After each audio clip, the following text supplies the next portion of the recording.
Depuis le patch 1.05 d'Elden Ring, on ne peut plus briser la garde d'un grand bouclier avec la cendre de guerre lance de glace, ce qui constitue un énorme buff pour la méta Shieldpoke.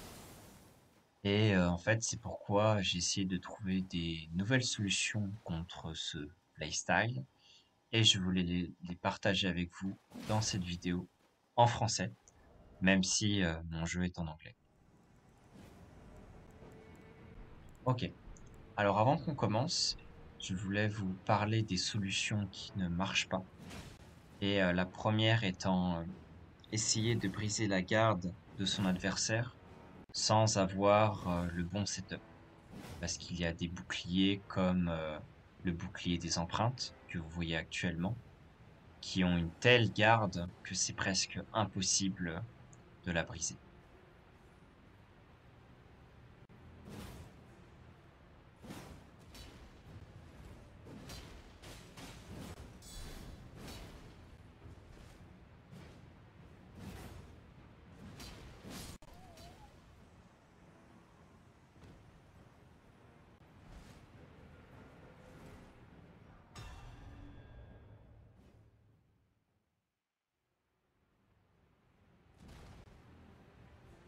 La deuxième option qui ne marche pas est d'essayer de backstab son adversaire, c'est-à-dire se mettre derrière lui et lui mettre un coup critique. Pourquoi? Parce que comme vous le savez, les backstabs dans Elden Ring ne sont pas ceux de Dark Souls 3. Et en fait, là j'ai essayé avec et sans le verrouillage, c'est tout simplement pas possible. C'est vraiment trop compliqué.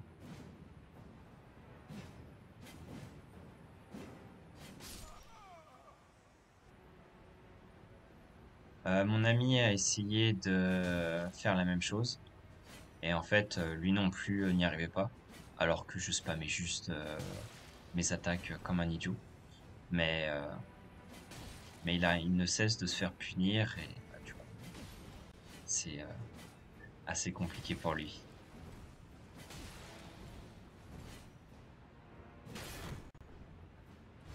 Il m'a eu à la fin, mais c'est surtout parce que je spammais vraiment comme un idiot et j'ai gaspillé ma stamina. Donc tout ça pour dire que les backstabs, c'est non, ça ne marche pas. Ok, donc maintenant on va passer aux solutions qui marchent. Et la première d'entre elles est de parer le poke. Et pour ça, vous avez deux options. La première, c'est faire une parade de réaction, c'est-à-dire que vous allez prédire lorsque votre adversaire va attaquer, ce qui généralement n'est pas si difficile parce que les joueurs qui utilisent cette méta sont assez idiots et vont vous attaquer directement. Mais une option plus simple, c'est tout simplement de bloquer le premier coup de votre adversaire et de parer le deuxième, comme, comme ce que je vais vous montrer à l'instant. Voilà, comme ça. C'est assez facile. Il suffit simplement que dès l'instant où vous bloquez le premier coup, vous parez le deuxième, et puis voilà. Faites attention toutefois, parce que un bon joueur le remarquera, et il fera en sorte de modifier ses attaques pour que vous ne puissiez pas réussir votre parade.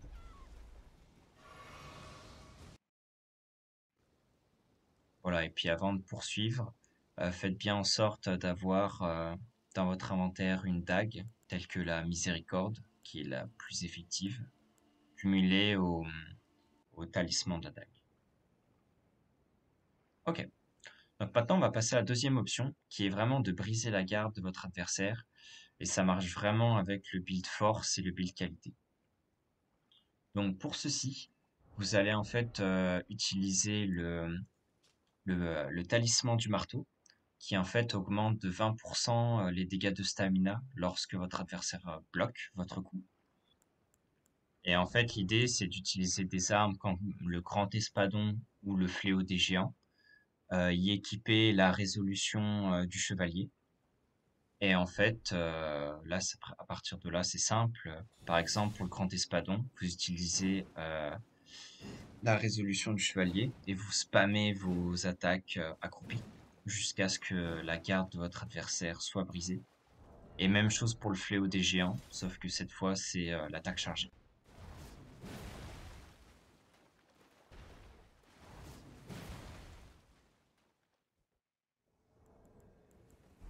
La deuxième option, c'est d'utiliser la hache de Godfrey. Et pour vous faire la démonstration, voici un clip que j'ai récupéré sur YouTube et le lien est en description.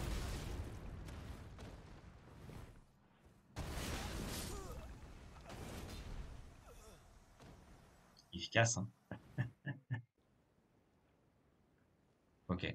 Donc maintenant, la troisième option, c'est de passer à travers la garde de votre adversaire. Et ça marche en particulier pour les builds qualité et dextérité. Et en fait, l'idée de cette solution, c'est d'éviter au maximum la défense de votre adversaire. Donc du coup, avec le talisman d'Alexander, vous allez équiper la cendre de guerre éclair avec l'arme Chotel de milicien vulgaire, parce qu'elle ignore 40% de la défense de votre adversaire lorsqu'il se protège. Et du coup, là, pour cette arme, l'idée est très simple, hein, c'est vous spammez un tout petit peu la cendre de guerre. Au début, il s'y attendra pas, donc vous lui ferez quand même quelques dégâts. Puis ensuite, vous changez avec la cendre de guerre croc perçant, avec soit une hallebarde, soit une lance. Parce que la chose à savoir, c'est que ça ignore totalement le blocage de votre adversaire. Donc ça permettra de faire de gros dégâts et de le surprendre comme ceci. Alors avant de passer à la prochaine solution, il faut savoir que cette solution marche avec l'épée cryptée et le patard runique, mais c'est vraiment spécifique aux billes de foi.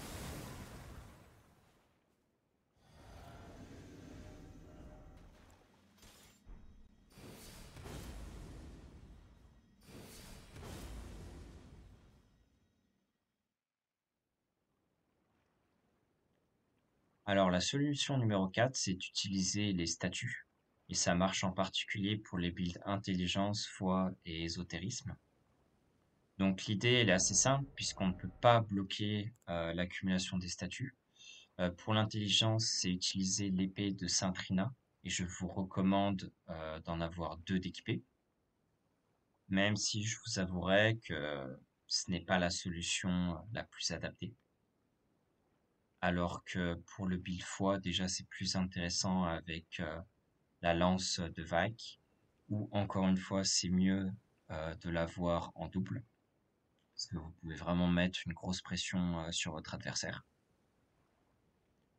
Ensuite, il y a le build ésotérisme, où là, en fait, vous avez plusieurs possibilités. Vous avez l'option du bleed, avec les fouets, avec les lames doubles, avec les lances. Mais la solution qui marche le mieux, c'est d'utiliser l'hallebarde lunaire, où en fait vous l'équipez d'une infusion d'endormissement, qui est en fait le statut le plus terrifiant en PvP, parce qu'il est très facile à stack.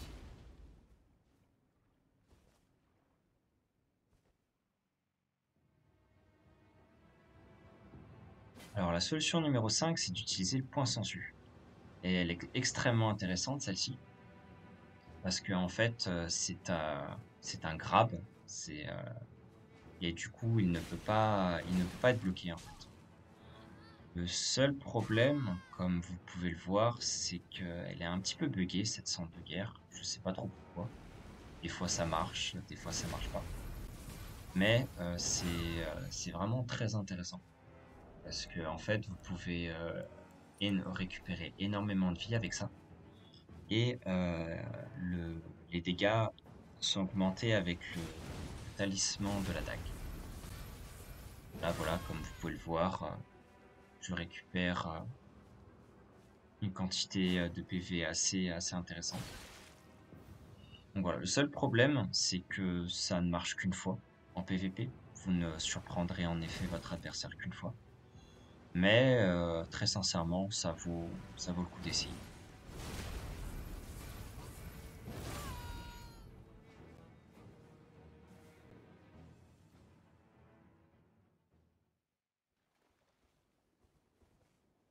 Alors, l'option numéro 6, c'est utiliser la gravité. Alors, pour être honnête avec vous, cette solution ne marche pas. Mais en fait, j'étais tellement dégoûté et je pensais vraiment avoir 300 IQ avec cette solution que je voulais quand même vous la montrer. Au moins maintenant, vous aussi, vous savez que cette solution ne marche pas.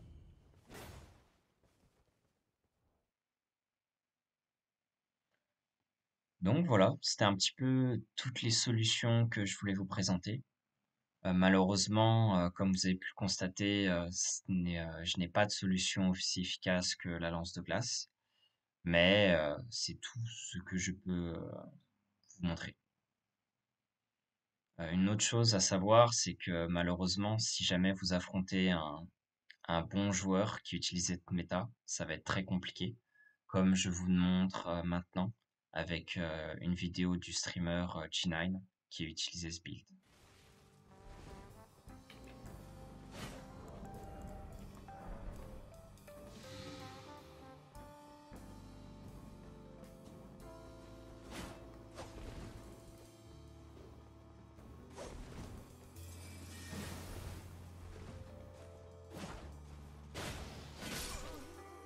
I have no pity for a double spear. So I'll shield poke.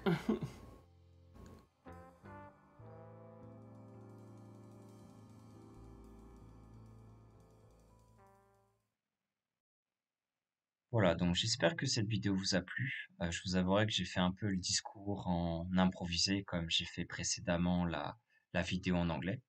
Et avant de vous laisser, je voulais vous montrer la solution la plus radicale si jamais vous ne supportez pas cette méta.